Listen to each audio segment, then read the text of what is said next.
Bisa kualat gitu nanti. Assalamualaikum warahmatullahi wabarakatuh. Alhamdulillahirabbil alamin. Wassalatu wassalamu ala asrofil anbiya'i wal mursalin. Sayyidina wa habibina wa maulana Muhammad wa ala alihi wa ashabihi ajma'in. Amma ba'du. Pertama, alhamdulillah kita panjatkan puji syukur kepada Allah Subhanahu wa taala.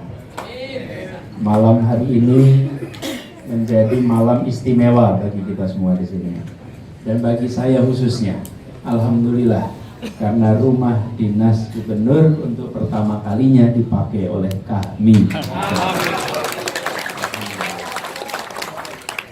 Jadi tadi Pak Nazarudin mengingatkan, Pak Nazarudin ini pertama kali, karena sebelumnya kalau di Menteng biasanya di rumahnya Pak JK. Tapi tahun lalu Pak JK sudah ngasih warning. Karena itu tahun ini diikhlaskan lebih dulu di sini daripada rumahnya Pak JK. Sebetulnya karena beliau lagi di Turki, itu bukan lain-lain. Jadi alhamdulillah. Yang kedua saya ingin sampaikan terima kasih. Kita sampaikan apresiasi Ketua atau Koordinator Presidium Majelis Nasional kami, Profesor Dr. Siti Zuhro, dan semuanya, seluruh jajaran Majelis Nasional kami, para Dewan Pakar Majelis Nasional, dan juga penceramah kita, Profesor Andi Faisal Bakti, yang tadi lengkap 7 hal. Jadi saya lebih dari vertikal dan horizontal. Jadi Bang Manimang saya nangkap lebih, Bang. Saya nangkap ada 7 hal tadi. Tapi isinya apa, lihat rekaman nanti. Jadi udah lihat rekaman. Tadi pesan dari Prof. Andi tadi saya rasa penting sekali, terutama yang terkait horizontal yang kadang-kadang terlewatkan.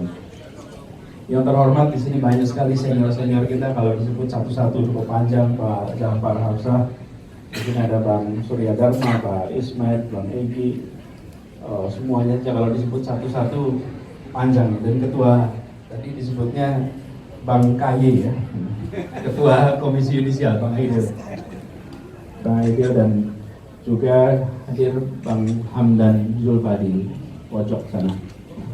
Ya, terima kasih pada semuanya yang hadir pada malam hari ini.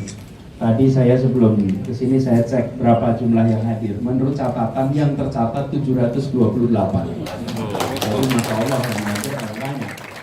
Kalau belumnya nggak tercatat ya. Biasanya kami itu terampil dan nyatet, Pak. Terampil dan tercatat itu ada, tapi kita tercatat selalu terampil. Jadi alhamdulillah kita bersyukur.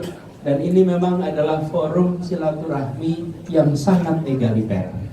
Sulit menemukan forum silaturahmi yang seegaliter, buka bersama kami, yang diselenggarakan beberapa kali dalam setiap bulan Ramadan. Karena di sini ketemu siapa saja, dari mana saja, bisa bersapa dengan siapa saja. Ya itulah kami dan harus dipertahankan di sini. Ini sesuatu yang tadi sebetulnya saya undang juga. Di sini ada Duta Besar Turki. Ini bukan Duta Besar Turkinya saja, tapi beliau dengan seorang tamu saya tadi siang di kantor. Beliau adalah seorang pengelola kegiatan pendidikan yang sekolahnya saja di Turki lebih dari 200 sekolah. Di seluruh dunia ada lebih dari 8 atau 10 universitas di seluruh dunia. Jadi beliau datang ke Indonesia, saya undang kita untuk coba kita bangun universitas dengan para internasional di Indonesia bersama-sama dengan mereka. Jadi saya ajak datang ke sini, tapi rupanya ada panggilan ketemu pejabat yang tidak bisa dihindari, dia jalan duluan. Dan yang menarik, ini mirip dengan kita, ini entrepreneurship to land. Dia itu adalah lulusan SMA yang gagal masuk kuliah. Karena itu ikut bimbingan tes. Sambil bimbingan tes, dia dengar bimbingan tesnya ini agak bangkrut. Dia pinjam uang ayahnya, dibeli bimbingan tesnya. Ini orang dahsyat, umur 18 tahun. Jadi bimbingan tesnya dibeli, dibesarkan, dan akhirnya menjadi salah satu perguruan swasta terbesar di Turki.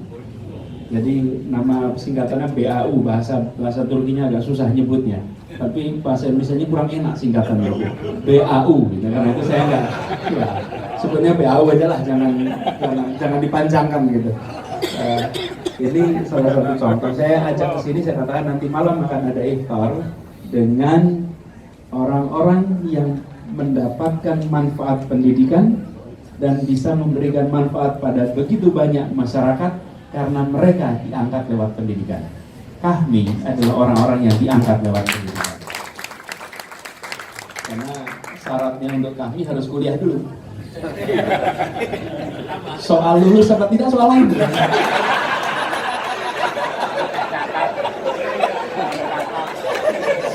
Dan tidak ada catatannya lulus berapa tahun, tidak ada.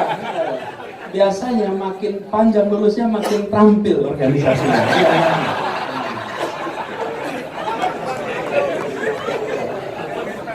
Dan memang kita semua jarang kok ditanya dulu, nggak pernah. Seingat saya selama kami itu nggak pernah ada pertemuan tanya dulu antum berapa tahun kuliah. Nggak pernah. Itu sangat sensitif. Tapi yang pasti yang kuliahnya masuk cepat, lulus cepat, jarang muncul aktif di HRD. Jarang. Tapi biasanya kalau sudah organisasi mereka bagian terima perintah. Yang kuliahnya lama bagian beri perintah. Jadi udah bisa dikira-kira yang pegang mikrofon ini lama semua.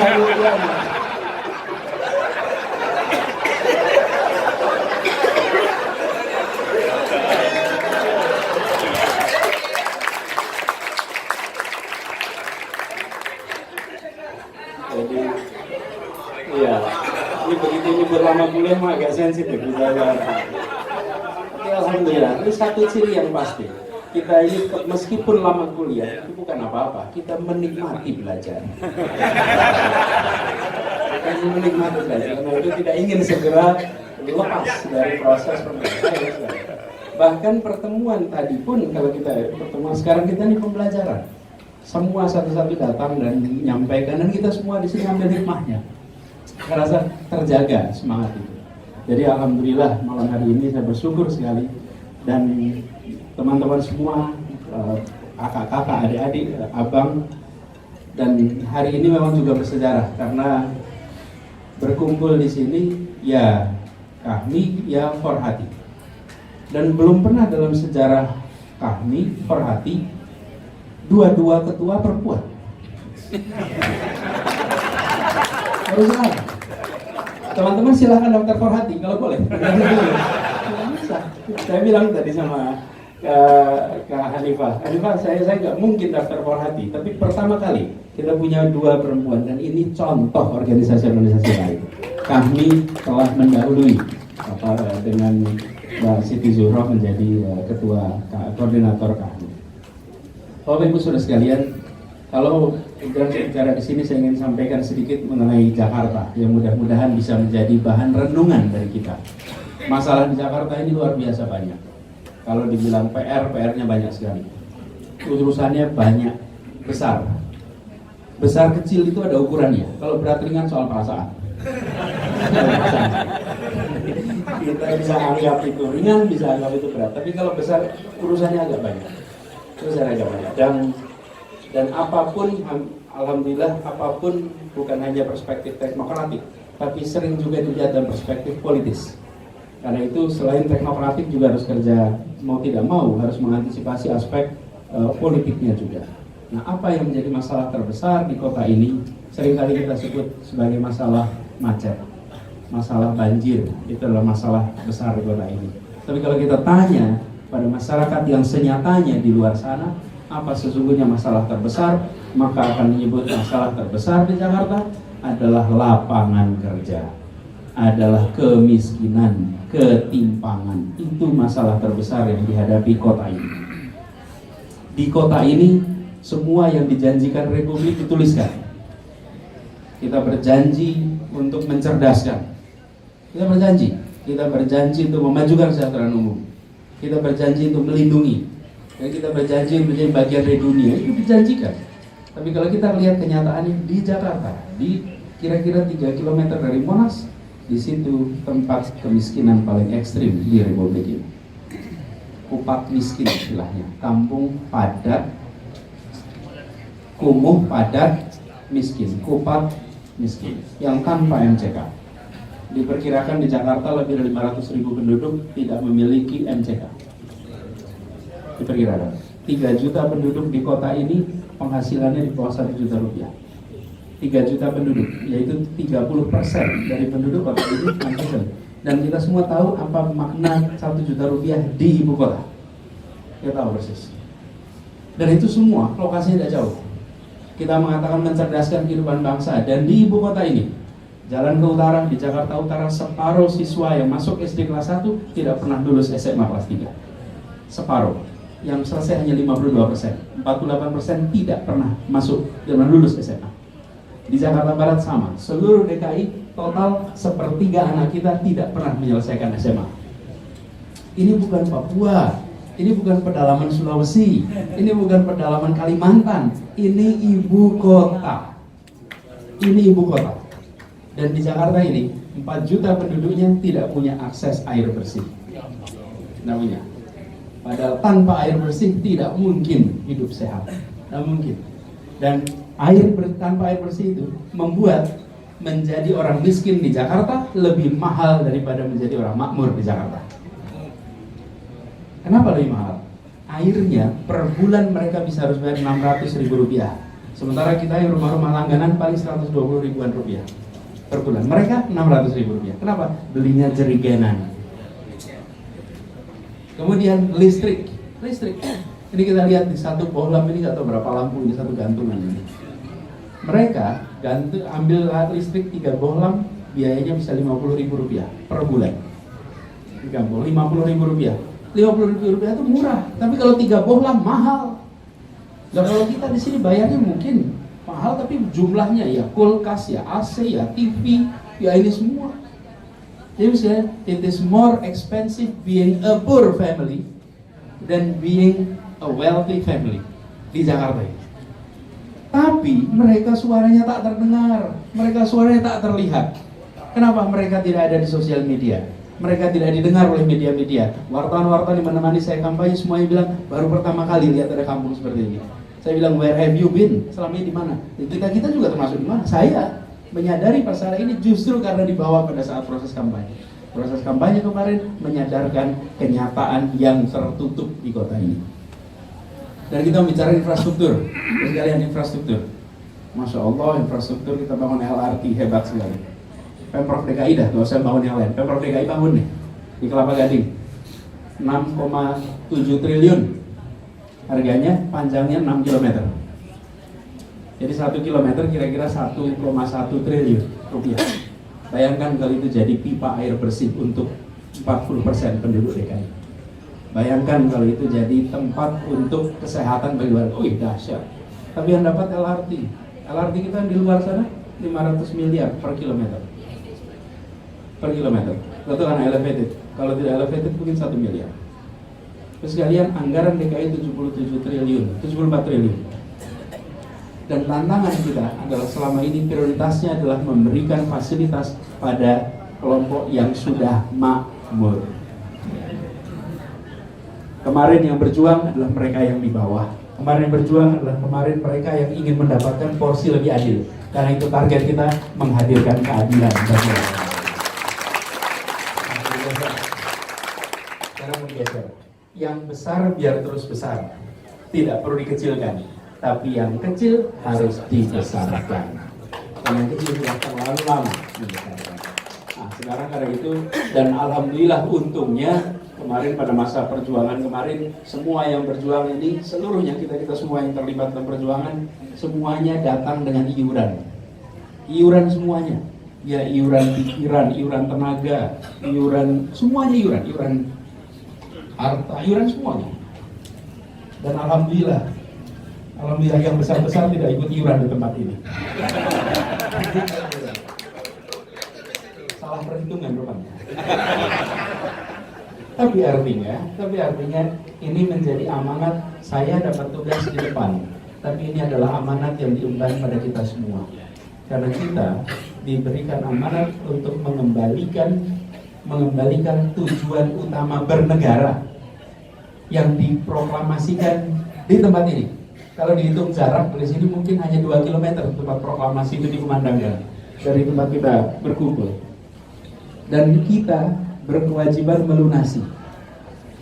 Kalau itu tidak lunas di Jakarta, di ibu kota, bayangkan yang di luar sana akan jauh lebih sulit sekali.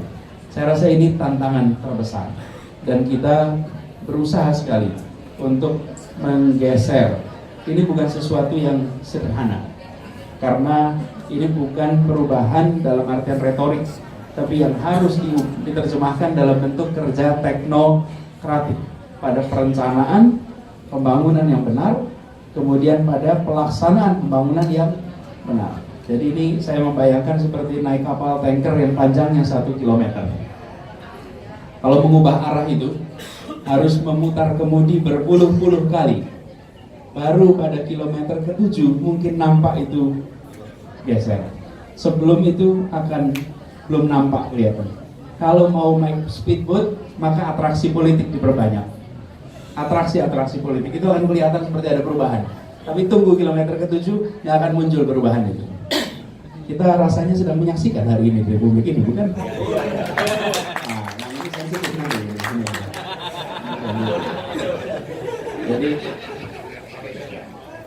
kalau kita melihat, karena itu perlu kerja teknokratik, karena itu kami membayangkan usaha untuk mengubah arah di Jakarta tidak dalam artian nampak hasilnya besok atau lusa, atau nampak hasilnya sekedar dalam jangka pendek.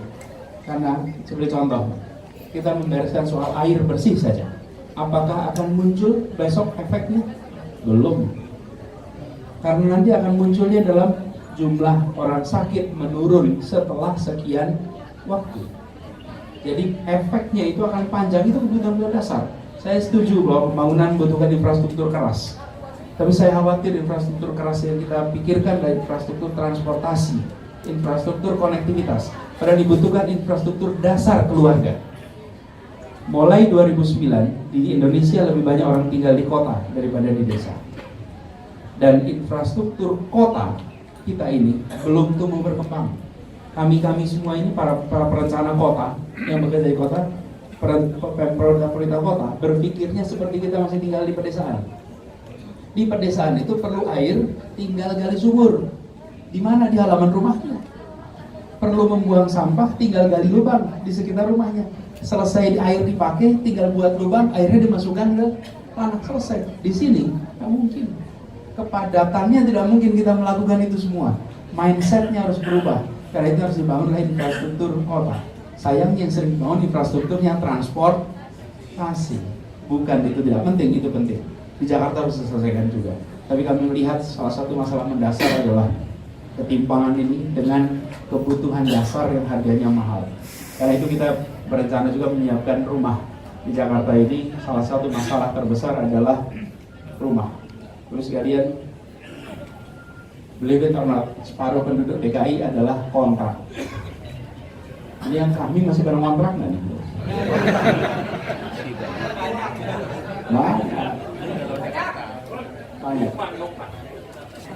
Banyak, separuh kita kontrak. Jadi kalau dibuat random di Jakarta hampir separuh.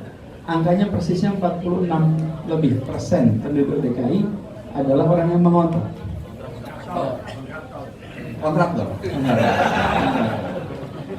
Kontraktor. Dan kontraktor itu masalahnya ada kontraktor karena pilihan, ada kontraktor karena terpaksa. Nah kalau DKI ini terpaksa kontrak, bukan karena pilihan. Di New York banyak orang memang berkontrak, tapi kenapa? Karena mobilitas pekerjaan mereka tinggi, karena itu mereka memilih untuk mengontrak. It's by choice. Kalau kita by force, terpaksa kita mengontrak karena nggak kuat bayar. Dan harga, padahal kepemilikan rumah di DKI adalah eskalator sosial ekonomi. Sama-sama penghasilan 7 juta, yang satu kredit rumah, yang satu tidak kredit rumah. Setelah 10 tahun, maka net asetnya yang punya rumah akan jauh lebih tinggi karena dia terbawa naiknya harga tanah dan bangunan di Jakarta.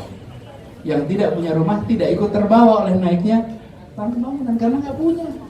Karena itu kenapa kita punya program yang DP 0 rupiah. Dan DP 0 rupiah itu di sebelah sana ramai betul soal DP 0 rupiah itu. Lalu ini padahal manfaat orang banyak. Banyak. Justru dengan kita memberikan, karena masalah terbesarnya bukan pada angsuran tapi pada DP. Itu ya. Yang kedua adalah soal entrepreneurship. Kita ingin mendorong agar ini Jakarta ini kota jasa. Kota jasa, peluang usahanya besar.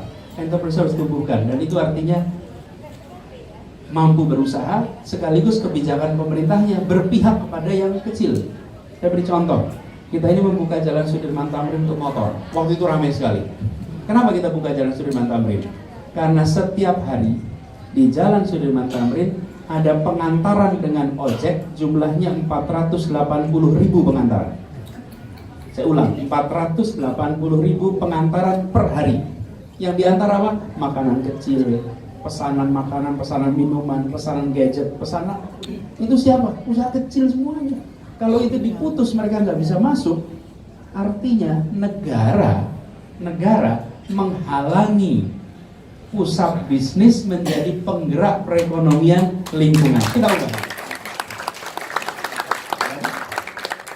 Biarkan 480.000 ini bisa tersambungkan. Kalau tidak disconnected sama sekali. Nah, di sisi lain, yang sudah makmur di Jakarta ini harus mau berbagi sama yang belum makmur. Kalau makmur kita ini kalau sudah makmur itu lupa sama yang belum makmur. Lupa. Jangan misalnya gini, nggak usah ada motor Sumatera Amin, motor ini ganggu pemandangan. Memang yang bikin macet motor atau mobil?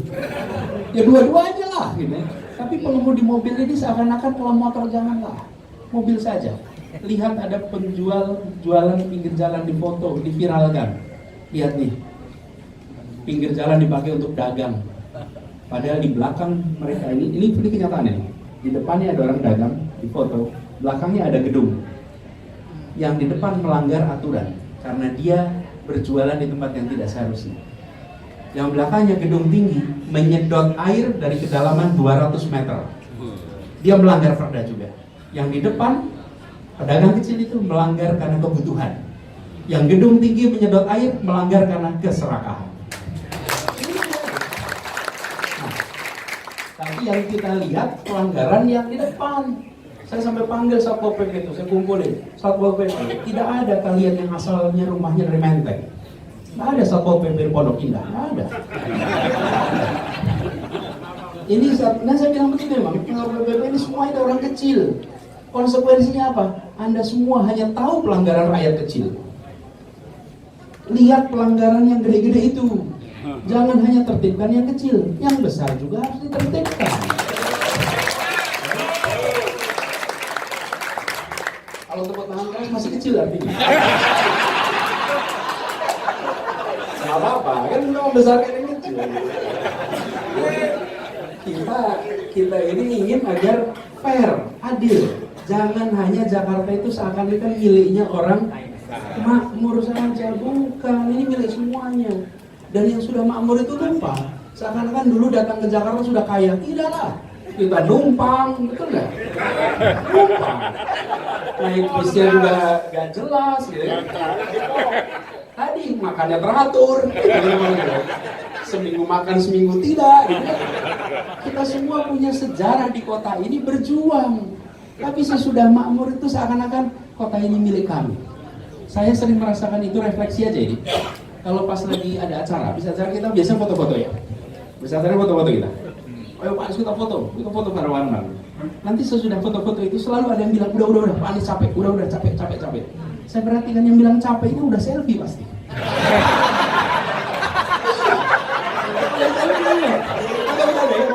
Udah selfie. Itu persis kayak orang di Jakarta. Sudah makmur terus bilang udah cukup. Jakarta jangan ditambahin penduduknya. Nah itu dari mana? Ini semua kita ke Jakarta. Kita harus menjadikan kota ini kota milik semuanya. Jadi agendanya justru agenda itu. Yang lain, yang justru kegiatan usaha dan lainnya dibutuhkan adalah kepastian hukum, ketertiban, dan itu yang dibutuhkan. Jadi termasuk dari Tanah Abang. Tanah Abang. Memang Abang ini unik kalau buat kami. Tadi saya misalnya kita numbuhkan entrepreneurship. Ini ada kejadian ini. Ada salah satu junior selesai kuliah, jadi datang kita ke Jakarta. Alhamdulillah, Bang, alhamdulillah udah selesai kuliah. Syukur dah kalau gitu. sukses. Sekarang apa? Usaha bang. Apa usahanya? Ya, usahakan abang.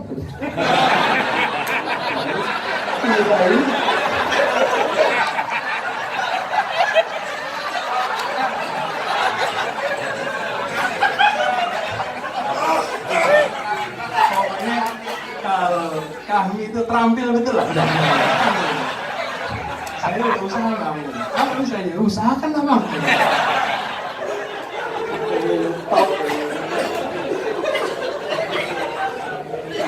Kembali ke Tanah Abang, sama Tanah Abang itu. Saya cerita sedikit Tanah Abang boleh ya? Tanah Abang. Boleh. Soalnya bantu jelasin juga nanti. Tanah Abang itu salah satu tempat paling ramai. Kenapa? Karena di situ berkumpul dua kegiatan utama. Tempat ini usianya sudah 300 tahun lebih, Tanah Abang ini. Satu adalah kegiatan transportasi, karena ada stasiun Tanah Abang yang keluar masuk 178.000 orang dari stasiun itu. Lalu yang kedua adalah kegiatan perdagangan di tempat yang sama. Stasiun Duku Atas hanya transportasi, pasar yang lain hanya pasar saja. Kalau Tanah Abang itu dua-duanya jadi satu. Karena itu kita ingin menatanya, lihat hulu masalahnya. Hulu masalahnya adalah tercampur antara mereka yang melakukan kegiatan transportasi dengan yang melakukan kegiatan perdagangan. Selama itu kecampur, susah ngatur. Dan ada 108.000 orang keluar masuk, ya otomatis orang dagang lah di situ. Ada pertandingan futsal aja pada dagang. Apalagi 100, kan ini ada gula, ada semut. Jadi yang mau kita lihat adalah banyak sekali orang yang berjualan itu, kalau dalam perbelanjaan ada istilahnya impulsive shopping. Belanja yang tidak direncanakan. Biasanya kalau kita ke 7-Eleven itu dekat kasir biasanya ada barang-barang di situ. Nanti terus kita beli kan, itu kaki lima sebetulnya. Karena dia menjajakan yang tidak kita rencanakan. Lihat permen karet jadi beli, lihat ini jadi beli. Padahal ketika masuk toko nggak berencana. Itu namanya impulsive buying. Nah yang ada di sepanjang Tanah Abang di depan itu adalah impulsive buying. Kalau orang rencana ke belanja, ya dia akan belanja langsung ke pasar, ke dalam, di luar itu. Jadi kita coba tata di sana, di depan Tanah Abang itu, depan Jati Baru, adalah justru kemacetan diuraikan. Biasanya angkot, ojek, itu mangkal depan stasiun. Tambah kaki lima, tambah orang jalan kaki. Jadi di situ padat sekali. Dan itu kemudian kita kosongkan jalannya. Kendaraannya jemput di ujung, disiapkan kendaraan bis untuk berputar. Satu jalan dipakai untuk pedagang kaki lima. Kemudian mereka yang mau ke kantor, turun ke sana, dia langsung bisa naik bis ke tempat ada ojek atau ada angkot atau jalan kaki. Bagi mereka yang langsung mau berdagang, ke perdagangan, langsung bisa naik bis itu ke blok-blok yang ada di sekitar sana. Bagi mereka yang mau belanja, ada tempatnya. Sebenarnya ditata rapi. Yang rame itu bukan orang Tanah Abangnya. Yang rame itu yang di luar Tanah Abang. Yang tidak pernah lihat tanahnya Abang di tempat itu. Jadi mereka, karena itu menarik. Dan saya sampai saya ketemu ombudsman. Sampai saya di pertemuan ombudsman saya tanya. Saya minta datanya ombudsman yang mengatakan bahwa sesudah penataan ini Blok G turun. Dia bilang, kami dengar dari pedagang. Saya mau datanya, jangan katanya, datanya.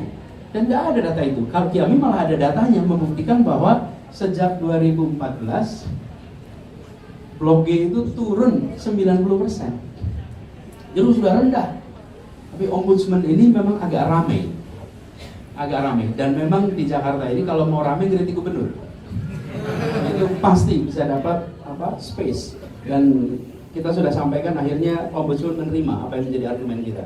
Karena itu ombudsman sudah tidak ramai lagi, karena begitu ditunjukkan kenyataannya, dia tidak bisa mengungkapkan yang lain kecuali ya benar, memang solusinya adalah dengan memisah antara mobilitas penduduk dengan kegiatan perdagangan. Jadi dua itu dipisah. Nanti kita insya Allah akan bangun Skybridge di sana. Skybridge itu jalan di atas. Jadi jalan yang di atas flyover tapi hanya untuk jalan kaki. Jadi nanti keluar dari stasiun Tanah Abang langsung naiknya lantai 2. Jadi yang jalan kaki naiknya di atas, yang mau sambil belanja silahkan turun. Yang mau langsung ke pasar bisa langsung ke pasar, dipisahkan. Lagi-lagi intinya adalah memisahkan pejalan kaki dari stasiun dengan kegiatan perdagangan. Banyak sebetulnya bagi sekalian teman-teman yang menjadi masalah di tempat ini, tetapi menurut saya kalau filosofinya adalah menata untuk adil, saya rasa kita akan ketemu pendekatan yang lebih mudah-mudahan lebih baik untuk semuanya. Termasuk soal, saya nyebut soal air tadi. Wah, air di Jakarta ini salah satu masalah terbesar. Kota ini turun per tahun 7 cm. Seluruh kota. Yang tidak turun itu Pasar Rebo. Jadi yang rumahnya Pasar Rebo itu nggak bergerak. Tapi yang tempat lain itu turun 7 cm. Pasar Minggu, Pasar Rebo itu stabil. Entah kenapa. Tapi di tempat lain turun 7. Dan dari pesisir turunnya per tahun 20 cm. Jadi 10 tahun lagi di pesisir bisa naik, bisa turun 2 meter. Karena dan ini kenyataan akibat air yang di pesisir itu ada rock. Sebetulnya bukan air permukaan laut yang naik. Kalau air permukaan laut naik, harusnya sepulau Jawa kena rock. Ini karena tanah kita turun, maka ketika naik yang normal jadi banjir. Naiknya sih naik turun dari ratusan tahun begitu, tapi tanahnya yang turun. Di Sudirman Tamrin ini kita lakukan pemeriksaan kemarin, ada 78 gedung tinggi, itu yang punya sumber resapan cuma satu. Yang sumber resapan punya sesuai aturan, yang lainnya tidak ada. Bahkan ada yang tidak punya sumber resapan. Nyedot air sebanyak-banyaknya. Ada salah satu hotel itu sampai saya ketemu dengan manajernya. Saya bilang sama manajernya, saya setiap kali masuk ke tempat seperti Anda, selalu ada tulisan di kamar mandi itu, help us to conserve water. Please reuse towel, gitu kan? Pakai anduknya 2 kali. Bantu kami menghemat air. I've done my part, saya sudah mengerjakan bagian saya. Tapi tempat Anda justru airnya itu dibuangnya kemana? Ke selokan. 1 bulan yang dibuang ke selokan dari tempat seperti ini itu bisa sampai 15.000 meter kubik. 1 gedung. Kalikan aja 78 gedung, itu dahsyat. Itu nggak kelihatan, nggak ada yang motret, nggak ada yang mau viralkan. Tapi pedagang kaki di depan gedung-gedung itu ada yang motret, ada yang mau viralkan. Itu yang saya katakan tadi, satu karena keserakahan, satu karena kebutuhan. Jadi ikhtiar kami di Jakarta adalah memberikan ruang untuk berkembang, tapi memberikan kesempatan untuk ada kebijakan yang lebih adil di tempat kita. Termasuk yang baru-baru ini sempat ramai kemarin, ada soal imunisasi yang sempat ramai. Kenapa diramaikan? Karena begini, kalau kemarin kebijakannya adalah daftar sekolah harus punya sertifikat imunisasi. Kalau tidak punya, tidak bisa. Yang tidak punya sertifikat siapa coba? Yang miskin, yang bermasalah, yang urusan-urusan administrasi nggak beres. Sudah nggak dapat sekolah, nggak dapat imunisasi. Kalau sekarang tidak, silakan Anda daftar. Yang tetap harus bawa, yang tidak punya sertifikat, maka akan diurus untuk dapat imunisasi. Jadi semuanya dapat, pendidikannya dapat, imunisasinya dapat. Kalau tidak, ini kita sistemik, ini membuat mereka makin terus di bawah. Dan ini jangan pernah tanya pada mereka apakah Anda penduduk asli Jakarta atau tidak. Jangan pernah, karena nggak tega nanya itu. Nggak tega, betul. Saya datang ke Bukit Duri. Di Bukit Duri itu ada orang yang digusur waktu periode sebelumnya, digusur keras. Saya datang ke rumahnya di pinggir, ini Pak, ini bekas rumah saya. Saya tanya, yang tinggal di sini sejak siapa? Jawabnya, ayah saya tahun 34 almarhum itu dilahirkan di tempat ini. Jadi jangan berasumsi kalau di pinggir begitu berarti pendatang. Tidak. Tahun 34 tahun kita tahun 34 belum ada di Jakarta. Ini mereka sudah tempat, jadi tidak ada hubungan antara oh ini orang luar, tidak. Dan karena itulah kita ingin coba terapkan kebijakan ini. Perlu waktu. Dan ini akan tentu berhadapan dengan mesin status quo yang tidak mau begitu saja berubah. Tapi insya Allah doakan agar ikhtiar ini bisa jalan.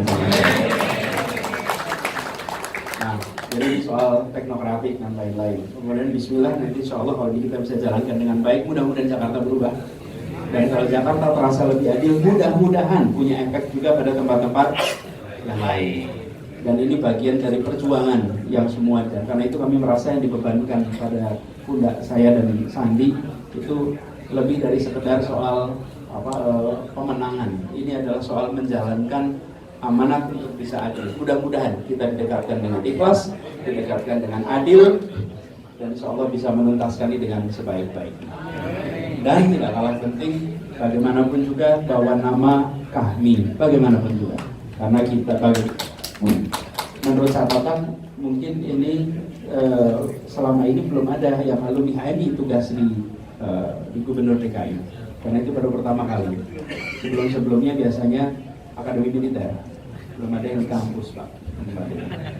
Kalau tidak STPDN, tapi belum ada juga STPDN. Pak Fauzi Bowo sempat sebentar, tapi Pak Fauzi Bowo setahu saya tidak aktif ini juga kuliah di Jerman. Karena itu insya Allah mudah-mudahan bisa menjaga nama ini dengan sebaik-baiknya dan memberikan manfaat bagi semuanya. Mungkin itu dari saya, kurang lebihnya mohon maaf. Assalamualaikum warahmatullahi wabarakatuh. Silakan Pak.